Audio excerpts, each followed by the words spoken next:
জনপ্রিয় অভিনেত্রী তাসনিয়া ফারিন এবার প্রযোজক হিসেবে হাজির হতে যাচ্ছেন নতুন পরিচয়ে। অভিনয়ে নিজস্ব স্বাক্ষর রেখে এবার নিজের ভাবনা ও সৃজনশীলতা পর্দায় ফুটিয়ে তুলতে শুরু করতে যাচ্ছেন প্রযোজনা প্রতিষ্ঠান। সম্প্রতি ফেসবুকে দেওয়া এক পোস্টে ফারিন জানান তিনি একটি প্রযোজনা প্রতিষ্ঠান গঠনের পরিকল্পনা করছেন এবং ভক্তদের কাছ থেকে প্রতিষ্ঠানের নাম জানতে চান। নেটিজেনরাও মন্তব্যে নানা নামের প্রস্তাব দেন। ফারিন বলেন, আমি নিজের মতো কিছু কাজ করতে চাই, সেই ভাবনা থেকেই প্রযোজনায় আসা। প্রথম প্রযোজনা হিসেবে আসছে একটি মিউজিক ভিডিও, যেখানে থাকছে ফারিনের নিজের কণ্ঠে গান।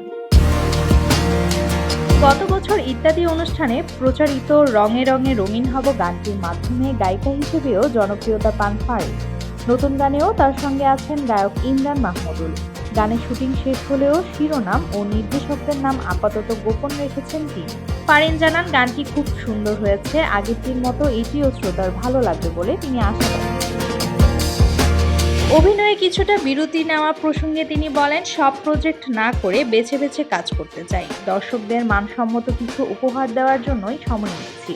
নতুন প্রযোজনা প্রতিষ্ঠান ও নিজের গাওয়া গানের মাধ্যমে তাসনিয়া ফারিনের এই নতুন অধ্যায় তার শিল্প জীবনের একটি বড় মোড় আনবে, এমনটাই প্রত্যাশা করছেন তার ভক্তরা।